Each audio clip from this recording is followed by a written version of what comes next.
1, 2, 3, go! Okay na, tayo pa siya. Radyong Balita, FM101 5 sa iyo mga radyo. Tagapagkakita pa walang babagang balita. Walang kinikilinga. Walang pinapabura. Boses ng sambayanan. Boom! Balita! Radio 4-5 sa pigitan ng iyong mga radyo. Magandang araw, Pilipinas. Magandang araw, lungsod ng Valenzuela. Ito ang iyong kabalita, Ashley Paulo. Anthony James Gangam, boses ng kabataan. Narito na ang mga nagpapagbalita sa oras na ito. Kumalig, nilagaan ng halos 18 milyong pagkata para sa full automated system sa halalang 2,025.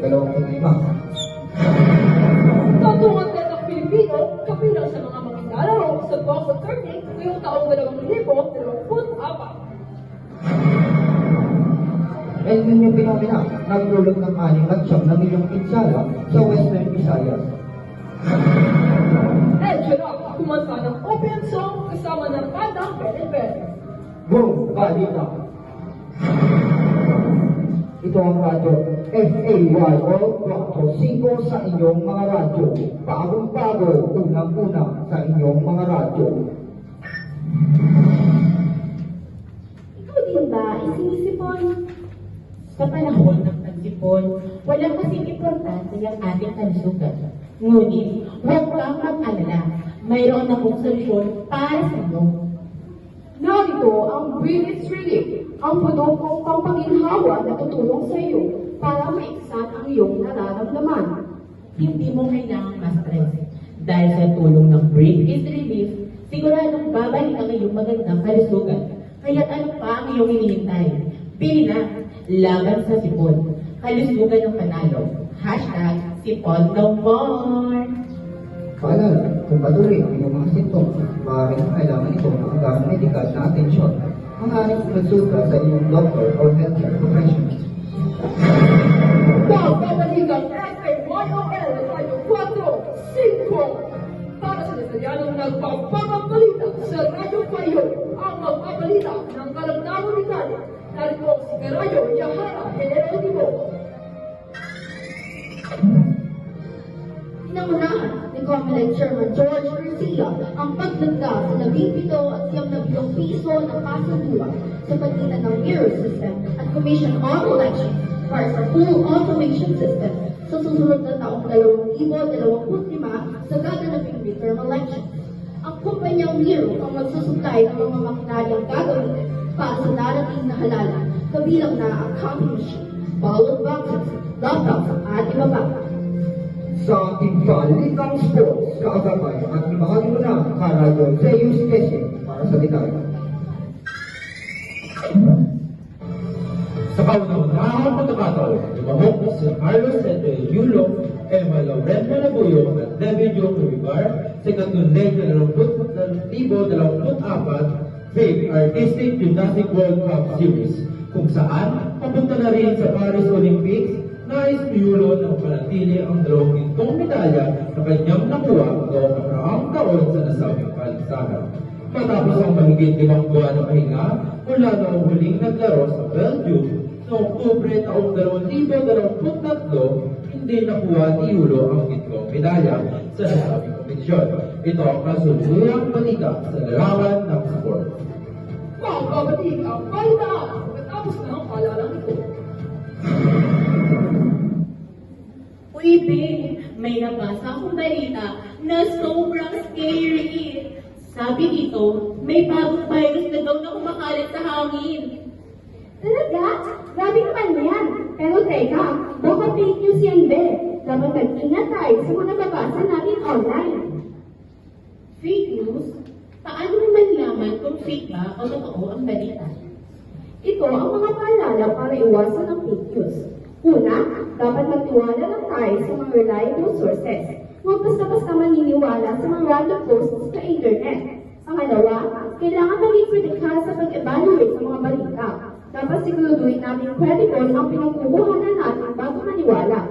At panghuli, think before you think. Dapat siguraduhin natin ang impormasyon bago natin ito i-share sa iba. Responsibilidad natin ang maging maingat sa pagbabahagi ng impormasyon. Napaka-importante pala na maging maingat sa fake news. Salamat sa paalala, Ben.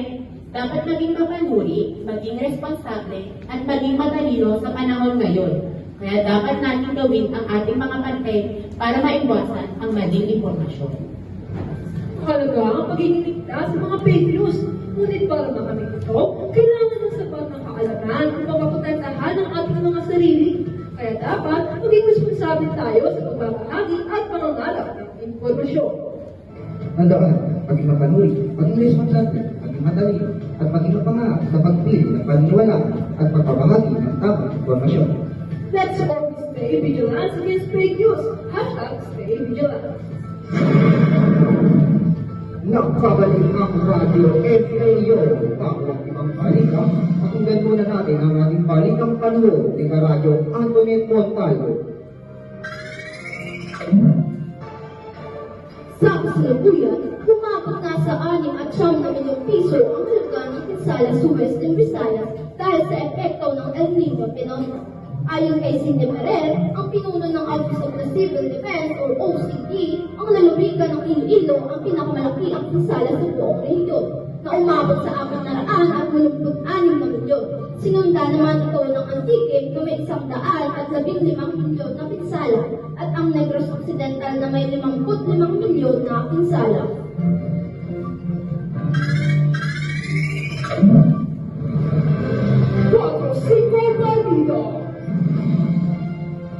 Walong minuto bago ang alas 8 ng umaga.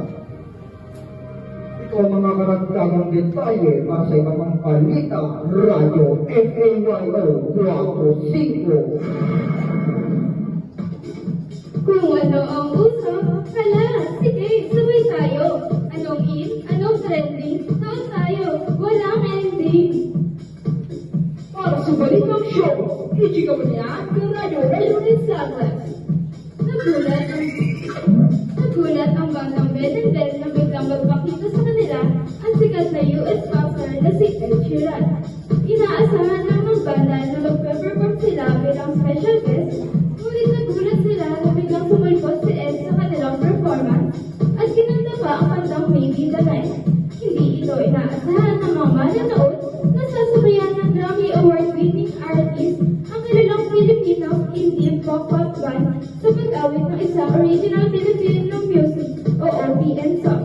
Ang nasabing concert na ito ay naganap sa SMDC Festival Grounds sa Parañaque City noong Sabado.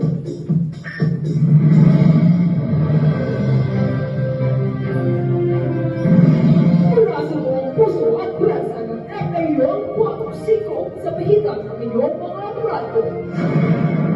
Yun lamang ang mga nagpapagang balita sa oras na ito. Muli, ako si Anton James Gangao, Ashley Norman, Ilonito.